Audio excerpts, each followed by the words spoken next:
We're live. Hey everybody, we are just getting started. Lisa and I were just catching up a little bit, and so I was trying to figure out this morning how to introduce Lisa, because we're going to be getting new people on each time as we go, because this is just a fantastic opportunity. So one of the things that I wanted to share with you about Lisa is that she has an incredible story. And so Lisa's not one of those people that success just landed in her lap. You'll have to, I think you can Google her story. Are you on YouTube, Lisa, for your actual story? Actually, oddly enough, I don't have a list, and other than a Facebook fan page and a Facebook profile, and I'm putting stuff up. I really don't have anything. I have a couple of YouTube channels where I've not really done anything. You know, occasionally it's because people didn't know how to use a Google Hangout, and I needed to record it for them, and then my assistant will put it over. But oddly enough, I've been on so many products and on so many Hangouts and so many different places that you can Google me and probably find my story somewhere. If not, it'll be up very shortly, you know, as we put all this stuff together. Mm-hmm. But Okay. you know, but oddly enough, I don't want to show it. Norton is so annoying. It's trying to tell me it wants to teach me things. I don't want to teach you to teach me things when I'm not busy, when I'm busy.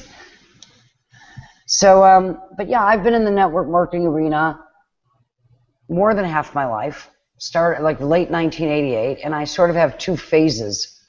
Learning it, where I was a serious part-time person, and I say that because I had other business, but I was very serious about it and did well, and that was phase one. And then after defining moments and some things that happened in my life, which is what Romy refers to, I sort of came back to the industry and had enormous success, because I think that two things either inspire people to go out and learn how to do something.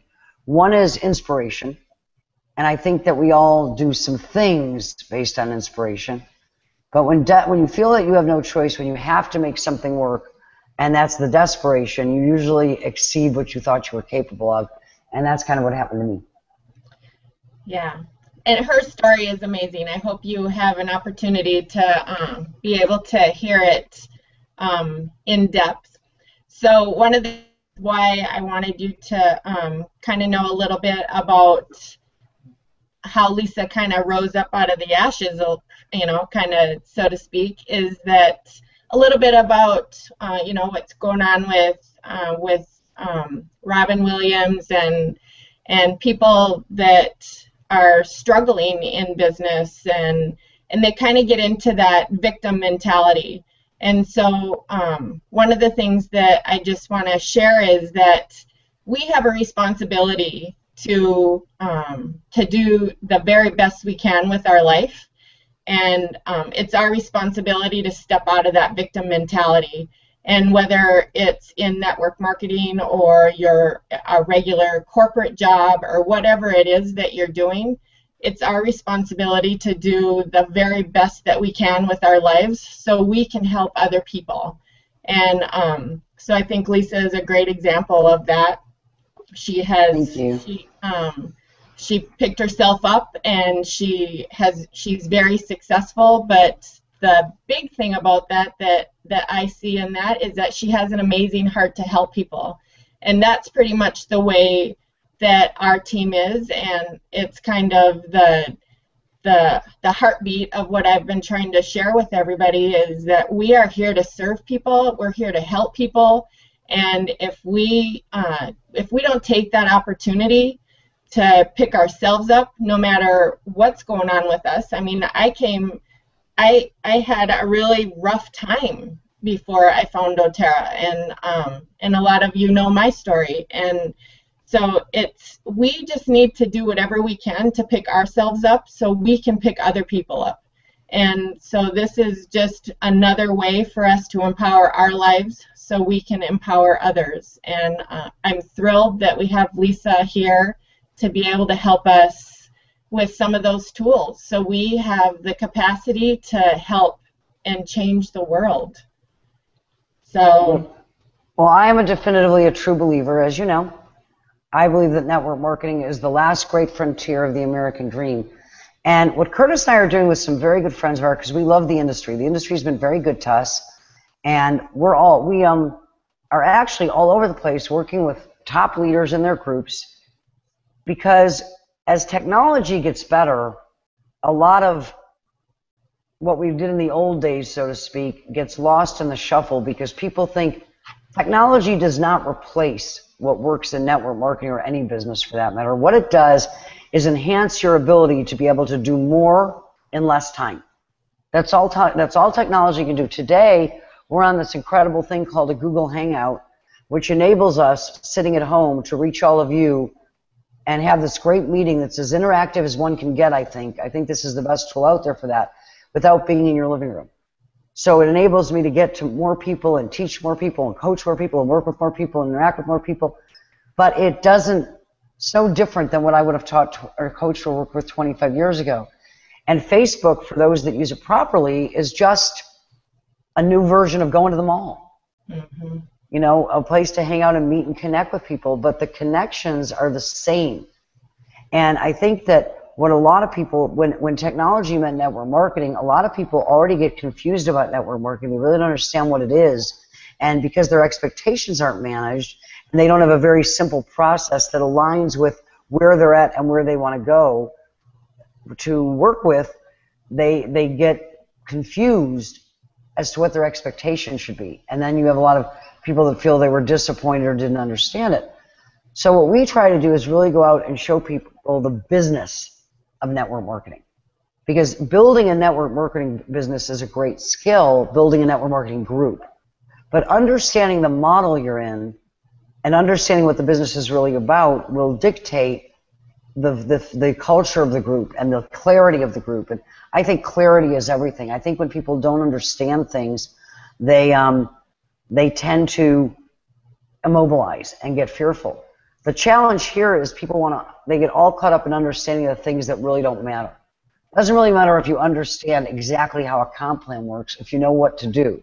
Because if you do the right behaviors, whatever the comp plan is, you'll get paid. It doesn't really matter that you understand scientifically exactly how the products work, as long as you're comfortable that they're good and they get you results, because the companies have done the research and development, usually of the websites and the documents and the brochures and the doctors, if necessary, that will explain all of that. You know, so that's not important for a person in network marketing, and that's what people get caught up in.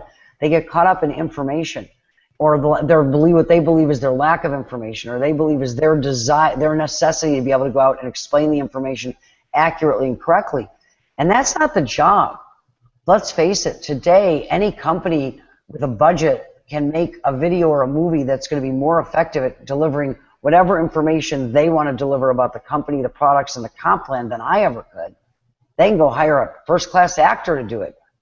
So what we bring uniquely to the table when we come to network marketing is a love of people, the ability to go out and humanly connect with people. And I want to tell you that the more high-tech we become, the more high-touch it's necessary to remain.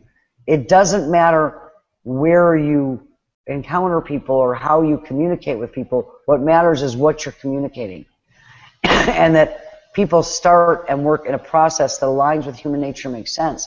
So that's what we kind of teach, is we'll teach you, if you're brand new, strategies and processes that will help you get your money back right away, get your family and friends supporting you in your business rather than making, out of alignment with you because you try to get them in your business. They don't belong in your business. They belong helping and consuming your products and supporting you and believing in you. And we'll help you learn how to talk to people, because all we do is go out and give people choice. But at the end of the day, the most important thing that really will separate you from where you are and if you want great success is one, and I think Romy touched on this when she was talking about Robin Williams. I mean, I cried all day on Monday because here's a guy who brought so much joy to everybody and couldn't find peace himself. But I've never met a successful person in any genre that doesn't ask for help. And successful people ask for help from people that have accomplished what they want to do. They tend to tune out people that know as much or less than them, because we all want to get better every day. And there's only two ways to get better. One is through beating your head up against a wall, experience, trial and error, figure it out, which, most people, if they don't have that clarity and that belief and that love of what they're doing and that passion and that vision of where they're going, they really don't have the patience or the tough skin for that. They always want someone to show them. And the other way is to model and get with people that have had the success that you're looking for. So one, it's always ask for help and make sure you go to help in the right place. And the second thing is they have clarity of where they're going, and they understand that in order to be successful in this or anything else, you must marry the process and divorce the result. It's never about what an individual person says or does, because that's all. Everything I decide or do, everything you decide to do or not do is colored by our own experience. So you need a number of people and you need a lot of data before you can even determine what the accuracy is of what you're doing. So that's the key, is marrying the process and going through the numbers and doing all that you can do, knowing where you're going, and always going to get help or information from people that have done what you want to do. And that's kind of what we've been trying to do here. Now, I wasn't here last week, but I know Curtis has been talking to y'all about that important trait of learning how to talk to people, because network marketing, everything we do in life, but network marketing in particular, when you go talk to somebody, it's about them, not about you. And that's a big challenge that a lot of people have. The exception, of course. When you get started in a business, it's great to go out to your hot market, friends, family, the people that know and love you so well, the people that would be in your if you were opening a restaurant, would be there on opening night, the people that you could call at 3 o'clock in the morning to come pick you up. We go ask them for help with our business. We ask them to be trial customers of our products and give us their feedback. And if they like them, great. They can be long-term consumers. We'll even show them the business at that time. Or in the alternative, if they don't like them, that's okay too, because that's all we're here to do, is get people to make informed choices. And if you get your product or your opportunity or yourself in front of enough people, you don't have to be in the convincing business or try to influence decisions, because a certain number of people, the right people, are going to decide how they fit in and where they fit in. So I know that, so after we've done that, we're going out to tell people that there is an option, to show them what we're doing, to paint the picture, get them the information, and let them make a decision. And the first way to do that is by focusing in on them. It's always about them. What do they want to do? And I know that Curtis gave you assignments last week, both in how to talk to, how working with your hot market and being interested in others. And Romy has brought Chris on today and to share a little bit about what he experienced going through this process, so that you can see our firsthand results, not me or Romy, because it's exactly what we do. But a lot of people say, oh, well, you had a big list, or you know a lot of people. And believe it or not, my mother did not bounce me on her knee and say, when you grow up, you're going to go sell plastic water filters and be a network marketer. I don't think anybody is, I don't think the industry's coming of age, but I don't think it's been around long enough for anybody to, any 7-year-old or 8-year-old, unless they're the daughter or son of somebody successful in the industry. But I don't think with their friends at school, when they go to career day and say, what do you want to be when you grow up? I don't think they say like doctor, lawyer, Indian chief, network marketer. So I don't think anybody's really born to do it or makes it a study in their youth. And so everybody starts at the beginning not knowing what they're doing, just knowing that it's interesting and it's different and it looks like a better way and control of your destiny, and gee whiz, I can go out and help people. And we all start from there. So Romy, you want to bring Chris on and let's hear what he has to say? So those of you that don't know Chris and Cresta are a team, and they are both amazing, and I'm just beyond thrilled that Chris has jumped on board, and he shares with his heart, and I just love every moment that we have when we get to spend time with him. And he is, I think, probably a classic example of somebody that is, he is teachable. He's willing to do, and whatever it takes to make this work, Chris has the guts to do it. He's fearless, and he's very successful in just his attitude and who he is. And so I'm super excited for Chris to share some of the things that he has done with the assignment and just kind of really reaching outside the comfort zone, because as everybody knows, with doTERRA, the men have a little bit more difficulty reaching out to people just because of the products, because it really has been built by women. But as the men are coming on board, it's making it a really powerful team when they join up. And so I'm thrilled to have Chris explain some of the things and share some of the stuff that he's been doing. So Chris, you'll have to unmute yourself, and I'm excited to hear what you have to say. Well, thank you, Romy. Can you hear me? Okay. Well, first and foremost, I'm not fearless. And I think that anybody in network marketing, if they said they were fearless, is lying, because there's a lot of fear that we all deal with day in, day out. I've got to admit, I didn't see the call last week. I am not very technically savvy, so I wasn't sure where to go and that, but I have been doing a lot of stuff, and it's been tough. It's been a stretch for me, because this is definitely way outside of my comfort zone. I, for one, am not very big on Facebook. I don't post a lot, but I have been watching, stalking, if you will, certain people, and I actually made a contact today that I'm waiting to hear back from, who was having some migraine issues. So I'm pretty excited about that. As far as my journey, I've come from construction my whole life. I basically went out and sold myself in the beginning, and then I got some contracts, and I didn't have to sell myself, so the people were coming to me. And it's been a little bit of a struggle to get into this whole routine again of how do I sell me. And I would say that with Cresta, she did so well at starting this, and everybody on this team is fantastic for support. And thank you, Lisa, for doing this, because this is huge, and this does fit in with, you know, Romy's Rockstars, Burke and Natalie's team. I mean, this is a family, and that's the one thing that I love most about this, is it's completely different than anything else that I've ever been involved in, because it is a family. So, you know, thank you, and I appreciate you being here and helping all of us, because we do, you know, need to look out for each other and help each other daily. It's a constant struggle.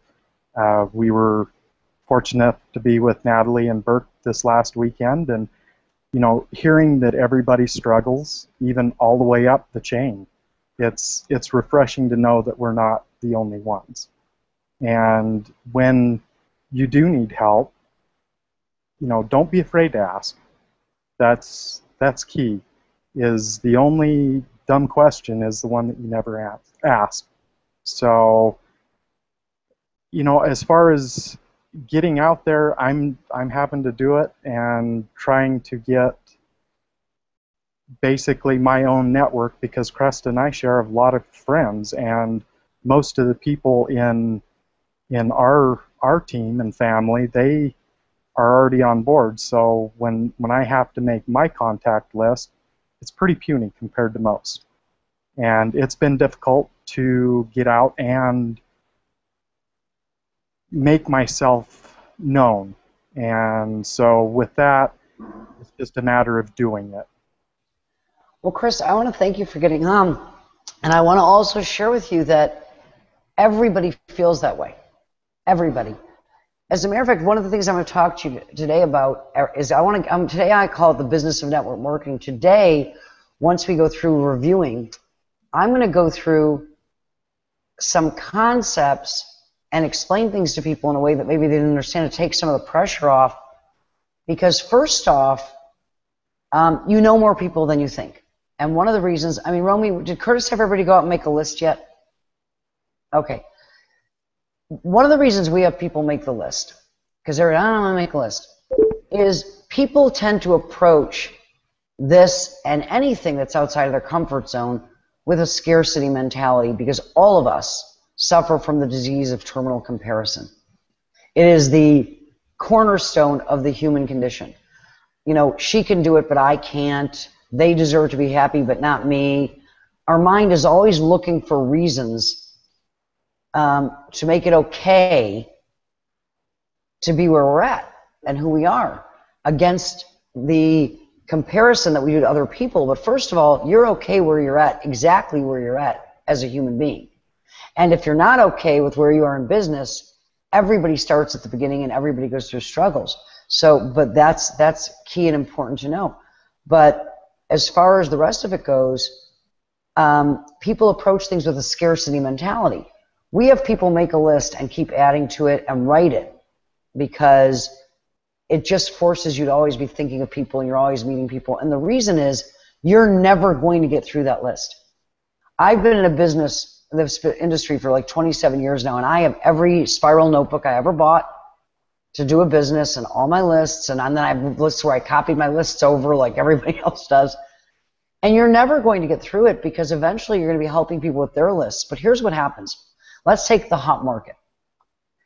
I can take anybody, I don't care who they are, and if they have 10 units, 12 units of, let's say, you know, miracle happy skin relieving stuff, you know, and even the biggest package with any company is maybe a month of one product is maybe enough for 10 people to have a month's supply. There's nobody that if we tell them to go out to their hot market and you just call the people, Aunt Romy, this is Lisa. I've just started a new business. I'm very excited about it.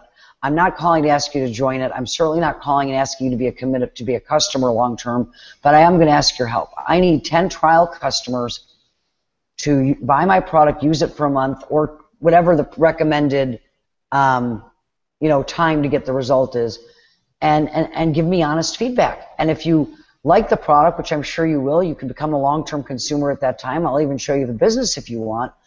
And if you don't, you never have to buy it again. But right now, I'm just really looking for for help from people that I really look up to and that I love, that love me. Can I count on you? Now we know from doing this for 15 years and even recently in the last 6 months with companies across the industry that are as diverse as possible, that 60 to 80% of the people that someone calls in their hot market, not warm market, not people we don't know yet, but hot market, will always step up and help. And at least buy it and try it and then see. So, and for people that aren't comfortable even making that phone call, we know that you can send a text that says, hey, Aunt Romy, I've just started a business, would love to have your help with something. If you want to find out how you can help me, please text me back to get the conversation going. Your results of who will actually buy and try the product may drop to about 50% from that 60, 70% when you call them, but think of all the people you can text and how much easier it is. So we know that to get 6 or 10 units of something moved out into the marketplace and get people their money back and get them some success, it just works for everybody. Now, that's something everybody can do. But if somebody writes a list of their hot market, for most people that's 30 or 40 people. Who's at the family reunion?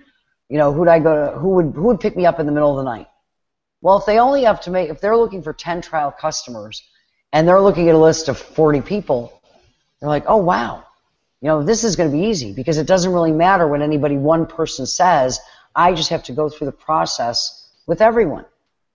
So it gets them to have a different outlook when they start. Also, if they let's say I just want to move 10 because that's my assignment, and most people, not the people that are watching today because you're here, but you always have to understand that we build the business based on minimums, based on creating a community where everybody feels comfortable and everybody wants to be involved, but built toward the minimum because only a few go beyond that. That if somebody just says, oh, I can do this, well, if they just start calling, they'll stop when they've done their 8 or their 10 or their 11 or whatever the result will be. Have you ever noticed that, Romy? If someone has an assignment to get 2 customers, 85% of the people get 2 customers. How many could they have gotten had the assignment been 3 or 4? And there's always a point where you don't want the bar to be too high because people feel less than. And not everybody's going to be an overachiever. But if somebody has a list and they're a go-getter, they'll get more than the 10 because they'll say, gee, Aunt Romy was number 14 on my list. She was the 10th person to say yes. I've done what I was supposed to do, but here comes Uncle Chris.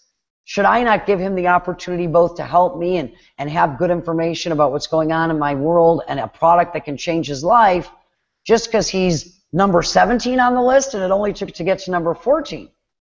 And the same thing, when we have people start to build that list after they've got their hot market helping them to get some initial consumers to try it, if the list is big and huge and they're always adding to it, they're going to look at that and go, I'm never going to get through all these people. And that's a great mindset with which to start, because now they're not as emotionally attached to each individual result because the process is in play. But if they don't make that list, they're in this I don't know who to call, and they think that every person is crucial to get to do something. And our job is not to influence anybody's decision. It's to get the information out, make it about them, get them all the information they need to make a choice, whatever that choice is, and you're offering different people different choices at different points in your relationship, and let them choose. It's kind of like if then this, then that. If I talk to my hot market and they say, Lisa, I'd love to help you out, but that's not really a product I'm going to be excited about. I don't want to lose weight or, do whatever it is. Then what do you do then? Well, I understand that, Aunt Romy. Can you think of anybody that would be willing to help me out? And that's one of the ways you extend back into hot market that you have, that, Aunt Romy will say, well, why don't you call, Cousin Sue? I'm like, gee, Cousin Sue wasn't on my list. Or I'll help you call Cousin Sue because she could lose a few pounds and why, and she'll try, she'll try it. Don't know what she'll do with it after that, but okay. When you're sharing the opportunity or you're going out and sharing the big picture with somebody, if they say, yes, I'll look, and most people will if you do that correctly, at the end, only about 20% of the people are going to decide to do this. So if you're in network marketing, please understand that you're special. But even if everything is perfect and it's the perfect presentation on the perfect day and the perfect storm, only about 25% tops, but really about 20 industry-wide, are going to say, yeah, I'd like to get involved with that. But the other 8, that's why we don't run over people and give them choice. The other 8, the products are universal. It's like, Chris, you said you were in construction. Not everybody does that or wants to, but every one of us today is sitting in a building that construction workers are involved in putting together. And not everybody wants to be a doctor or can be a doctor for that matter. And yet we all go to doctors. And network marketing is no different. Not everybody wants to be a network marketing professional, but we market products that are universal and they're good and they're well priced when you're with great companies like all of you are. And so then we say, okay, I understand the business is not for you, but when I show you the whole business, you're going to find out about the product. I can go back and say, Mrs. Chris, I don't know your last name, but Chris, because you're not my uncle anymore. Chris, I understand the business isn't for you, but I was wondering if you could help me and yourself out. I would love it if you would, buy the product, use it for a month. If you like it, fantastic. Maybe, it'll change your life, and maybe that'll even give you a different impression of the business. And you'll be able to, if not, you'll be able to introduce me to some other people that would like to get great results with a great product like this. And, if you don't like it, that's okay too. But at least I'll never ask you to try it again. So now it's like, if he said no here, I give them this choice. And when people get in the business, same thing, we give them choices. You can do this or part-time or full-time or build a consumer base or go build a large group. But all of it is choice. And as long as people are always adding to their list, they understand the job isn't to influence the choice. We're information.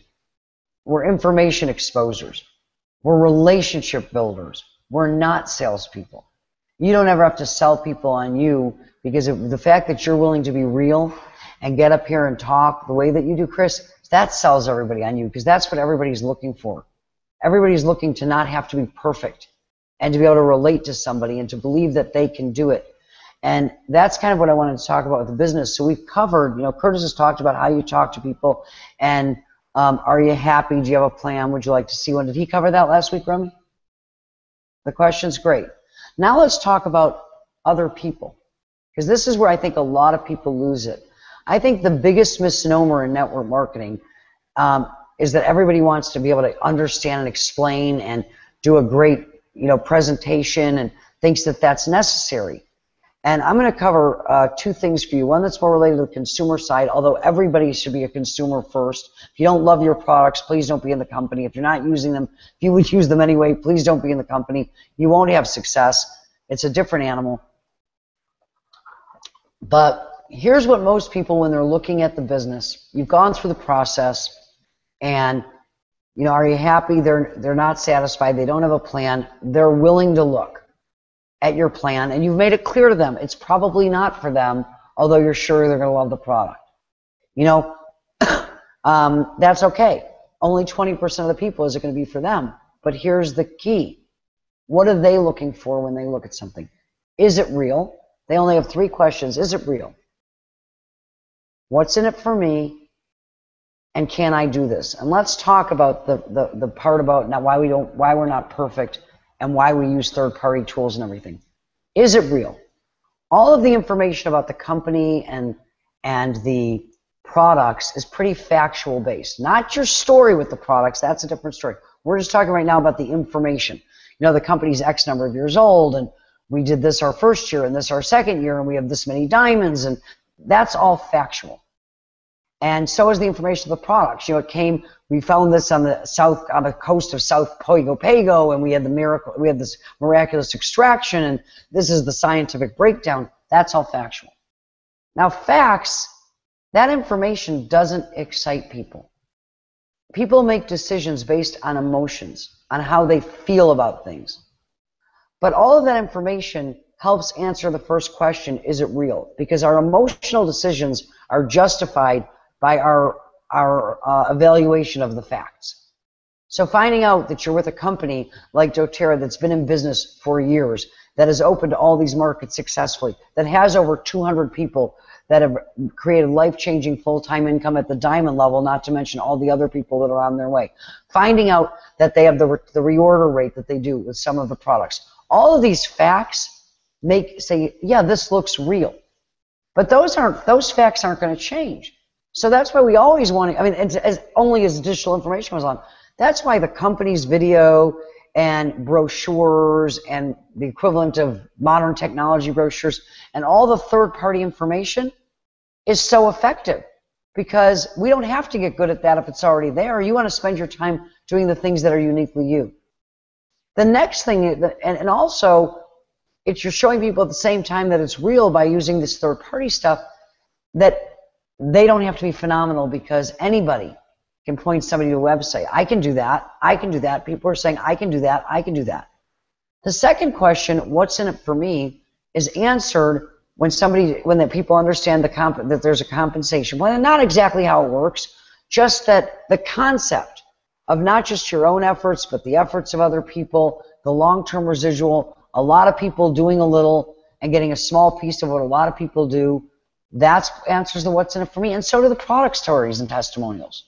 If I look at the results people are getting with this product, better health, well-being, feeling great, et cetera, et cetera, et cetera.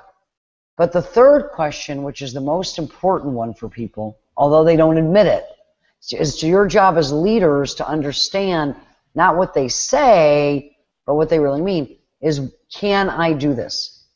Well, think about it.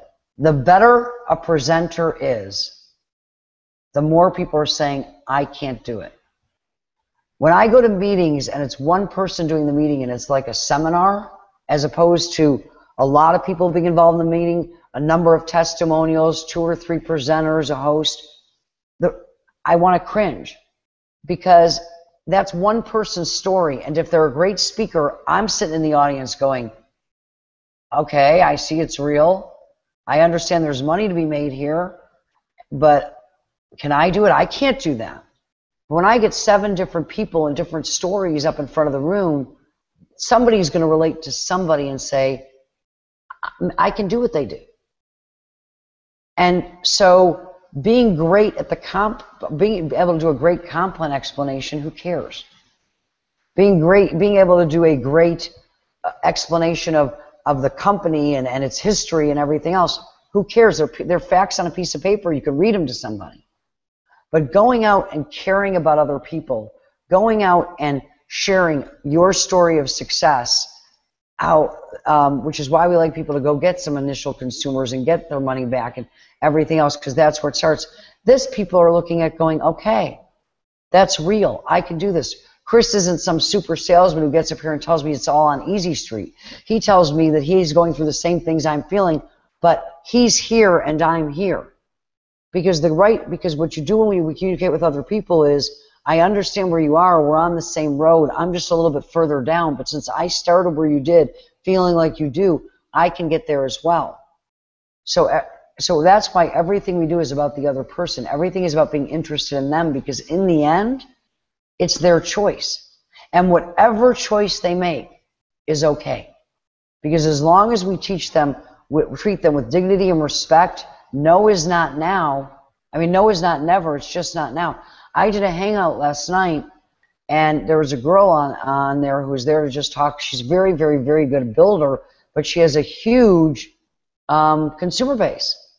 And she had actually tracked her results, and she really builds the relationships. And she said, 3% of the people said yes to something on the first contact, and 5% on the second, and 8% on the third.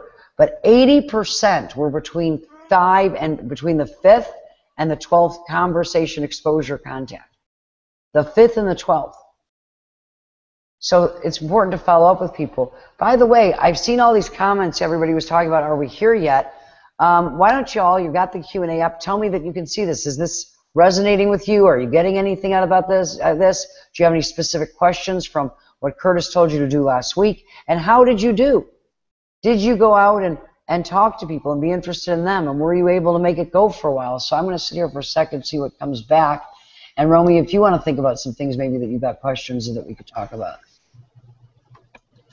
One of the things that I wanted to throw out there that I didn't do right in the beginning is to do the prize. So for the first person that was on, which, by the way, I'm so excited to see how many people got on so fast this morning. Y'all beat me. That was impressive. I'm excited about the participation in that.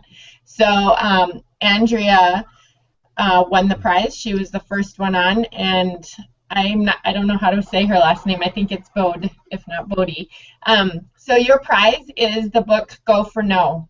And so I'll get that out. Good book. I love that book. Yeah, I think it's, I love that concept and that idea. And Chris was talking a little bit about being fearless or not being fearless. And I think that I know we all have fear. It's just a matter of not allowing that fear to control us. And the fear really is something that leads up to the action.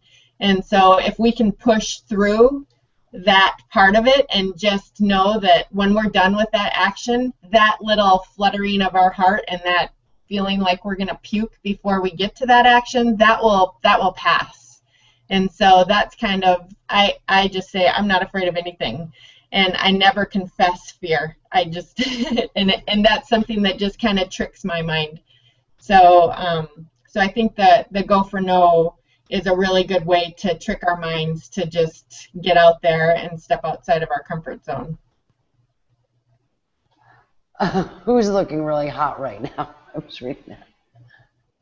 Now, can everybody see us? Because we never asked that. And all these comments seem to be from the beginning.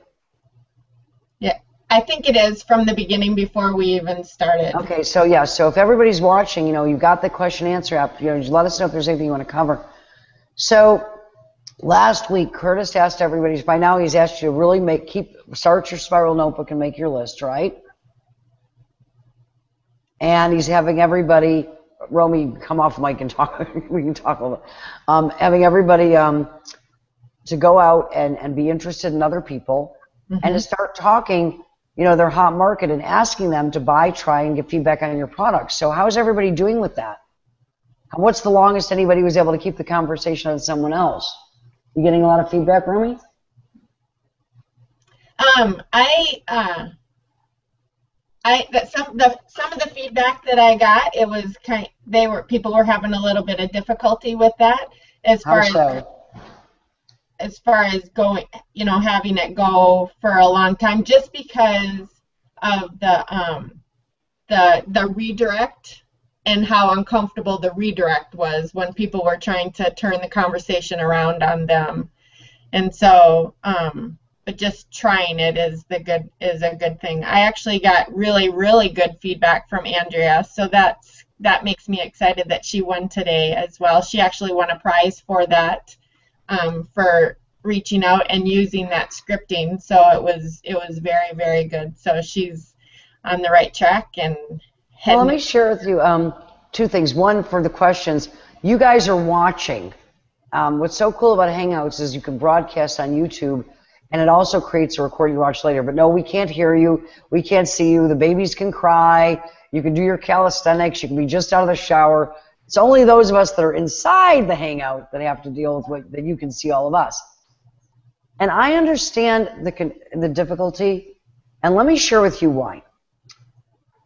People are socially conditioned to not just to fit in, and they don't want to really.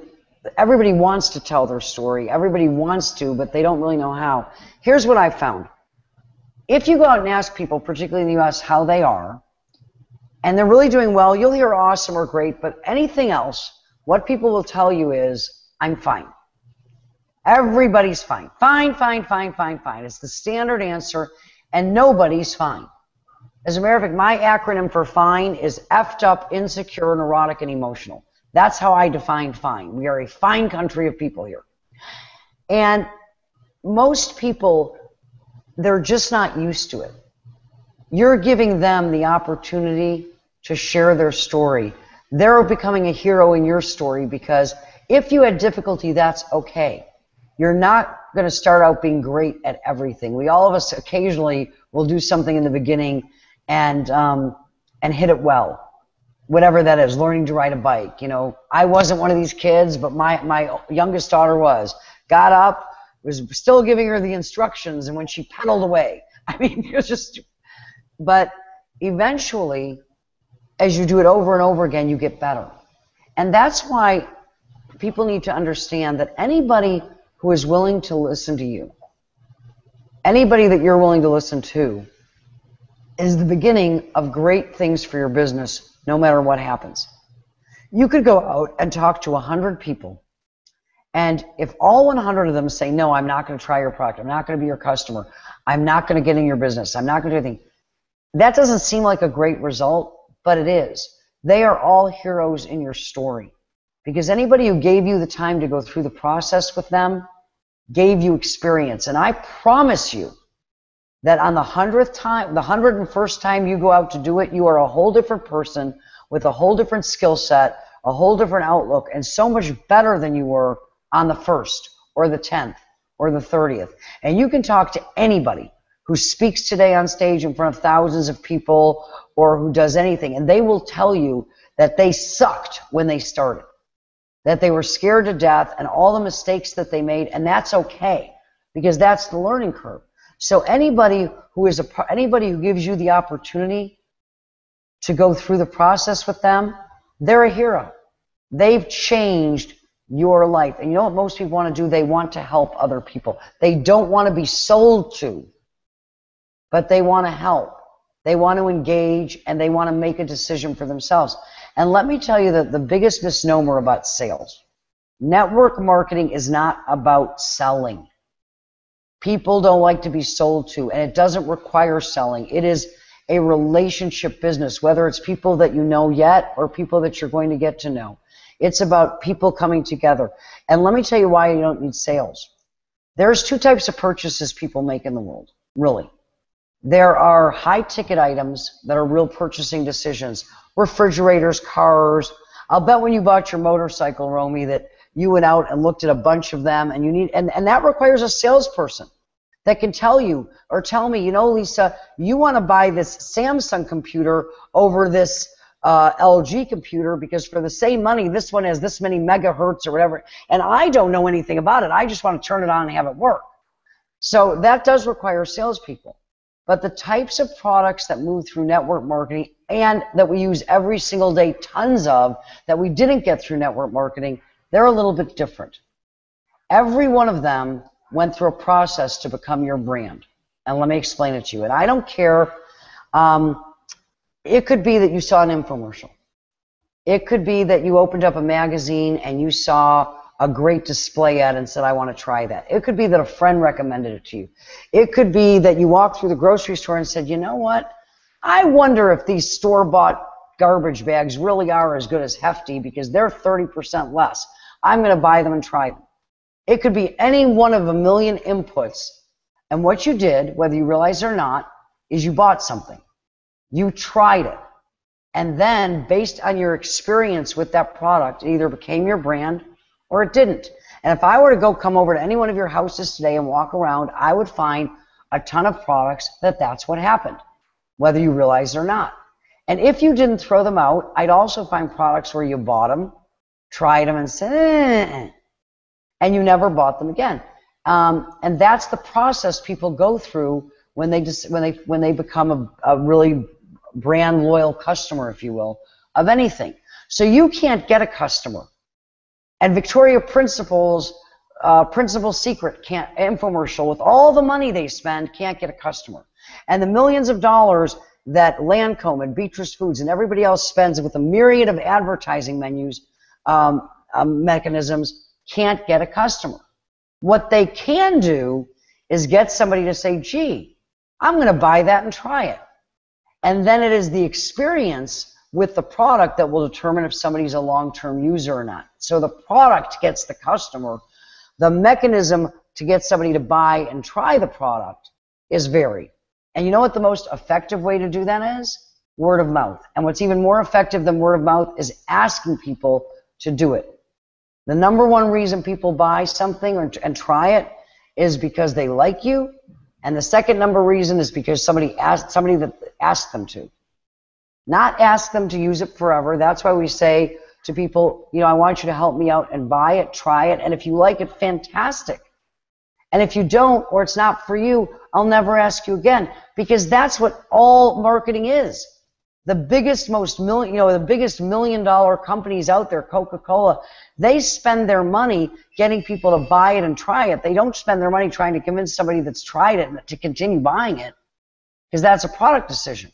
So if you understand that, you are in the best shape. Everybody that you know is more likely to buy and try a product from you than they are from watching that infomercial.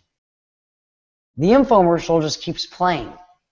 It follows up. It treats you with respect. It doesn't try to talk them into it. It tries to talk them into trying it through story, not through some facts and figures to support it, but stories that they can relate to. So the very best networkers ask questions, which is why we go out to be interested in other people.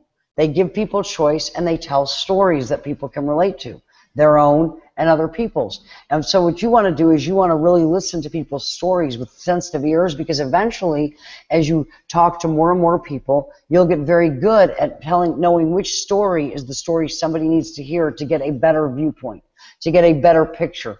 We want people to make their choices on all the information, the best possible information to make an informed choice. And when they do that, whatever the choice is okay. Because people are not numbers, but it is a numbers game. And if we go out and we treat everybody with respect and dignity, and we give them a venue to tell us what's going on, and we give them all the information, enough people will buy and try it. And out of those people, enough of them will decide, yes, it's something I want to go with long term. And enough people will look at the business and say, yes, I want to try it. And out of those, enough people will give it enough time to be successful. And for those that take a little bit more passive role, they will come to the events and they'll be involved, or because they're their family members involved and they like the products, because we're all of us consumers first. And whatever else we're looking for somebody to do, we're looking for them to be consumer first. And then what else are you going to be? And only they can answer that question. So if you understand that, you'll keep doing these very simple things and making it about other people and giving them the opportunity to find out, to dig deep and find out what's really going on with them. And that's what makes it work. And just to prove this up to you, to give you an analogy of everything that we're saying, Romy, I always believed that I was a ketchup customer. I loved ketchup. I love ketchup. And I never thought about the brand because my mother bought Heinz, I bought Heinz and ketchup.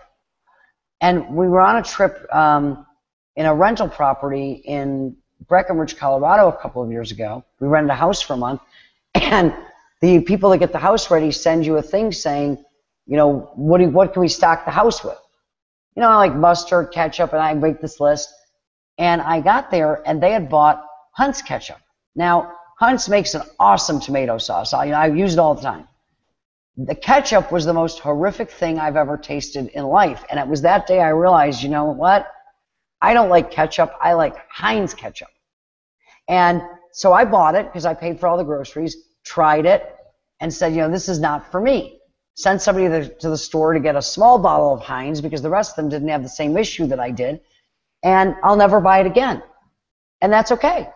You know, there's a lot of products like that I bought and tried. By the way, for those of you that are wondering, the store-bought garbage bags really do work as good as the Hefty. I was one of those people that for years and years and years spent a way bunch more for nothing. And one day I said, you know what? I'm going to try them. And because, you know, on the commercial, Hefty shows you when you don't use their bag, the bottom breaks out and all the trash ends up on your kitchen counter.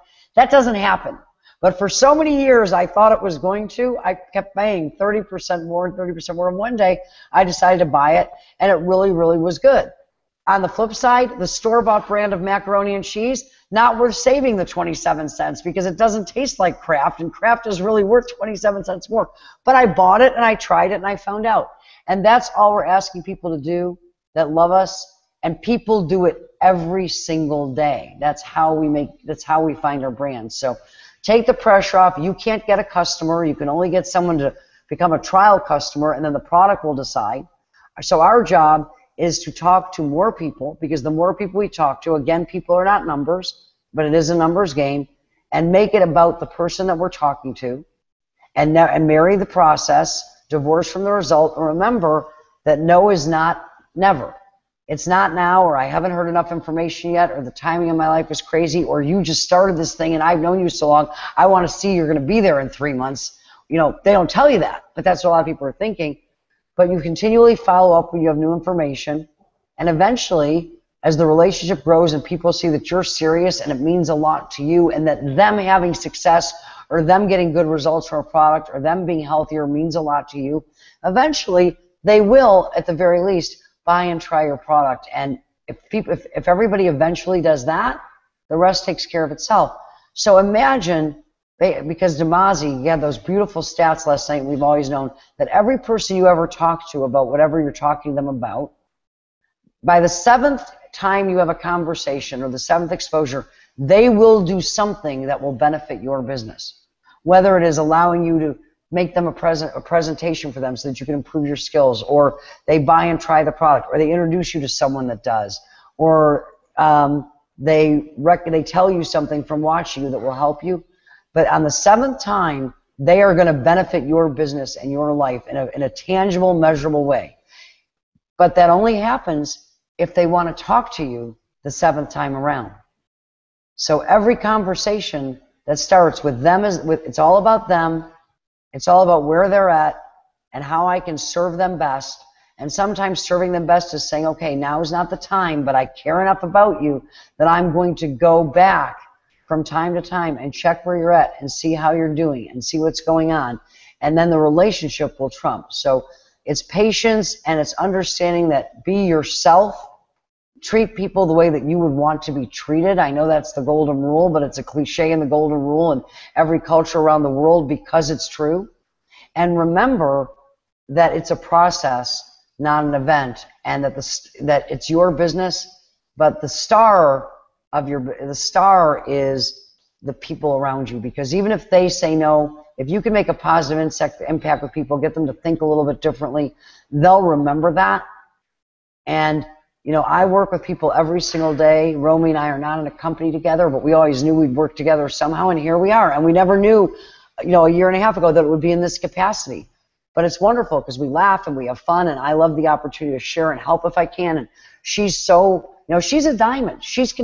She's not, we all say when we start we want to get to X so we can retire. Nobody does, because once you get into the industry and you really understand what it's not about the money, although that's great, and it's not about all those things. It's about helping other people to realize that they can have a better life than they have, or have more time freedom, or there are options available to them when very often they feel like they're painted in the corner.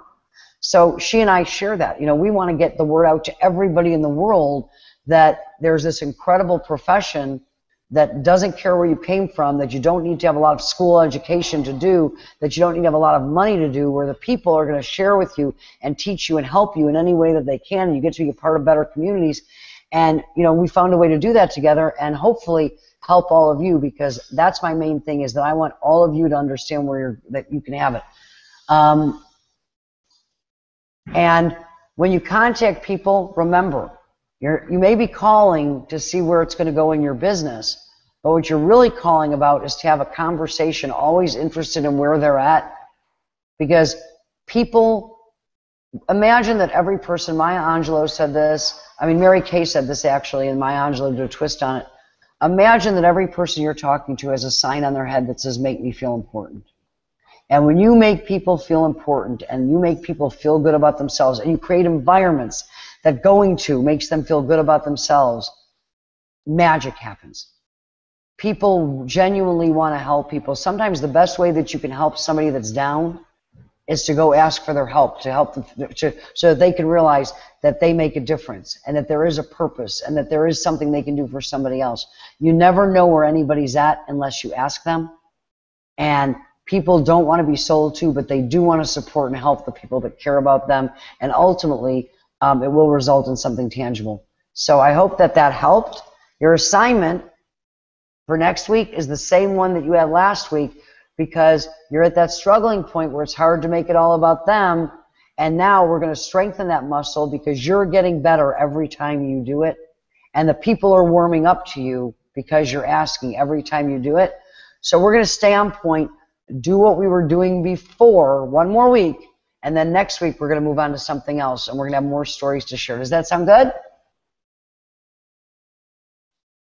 Let me see. All right, so I think everybody's good. I'm seeing some good comments. So whatever you've got to cover, Romy. Oh, I loved that, and I want to reiterate the importance of repetition, and so I go back and listen, and you know, sometimes we get into it where it's like, well, I've heard this already, I want something new, but I can't tell you how many times I go back and listen or watch something, some kind of a training, and I get something new, and I get something new every time. And it's kind of like it just kind of embeds in your brain and makes it a little bit easier to not only take the action for ourselves, but also to be able to share that with other people. And that really is the goal, is to be able to share with other people. It's interesting that you say that, because they say that nobody really knows information, not knowing how to do it, until you can teach someone else to do it, not even teach someone else to teach someone else to do it. So every time I look at something and I hear, I've been hearing it for 25 years, but I'm always looking at it from the point of view today. Of course, how can I be better at that? Because we're always improving. But even the stuff I really know, how can I teach it better than I'm teaching it? How can I help people to get it faster? So I'm always looking at it so if you think you understand it, and you think that you're actually deploying it, because it's not really just getting the information, it's applying the information, and you think you're doing that pretty effectively and you're consistently doing it to get better, the next question is, can I now go out and teach someone else how to do it effectively enough so that they can teach someone else to do it? Because that's where the duplication of depth comes through. Another thing, I got this from Ray Higdon. Ray Higdon is amazing. If you want to get better at working with your teams, at working with other people, video is a 24-hour version of you working. And if you don't know how to make a video or what to talk about, and I don't care if it's gardening or it's how to build your doTERRA business, if you're taking notes or something resonates with you, you obviously think it's important. You wrote it down.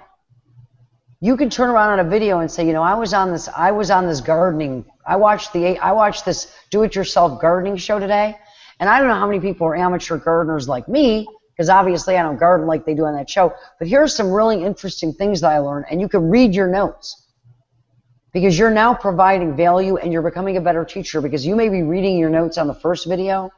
You'll be speaking naturally because you'll know that information by your 35th video, and that's how we get better. And it's really a wonderful opportunity to start becoming a teacher and a coach, even if you never publish them. Now, I would recommend that you do.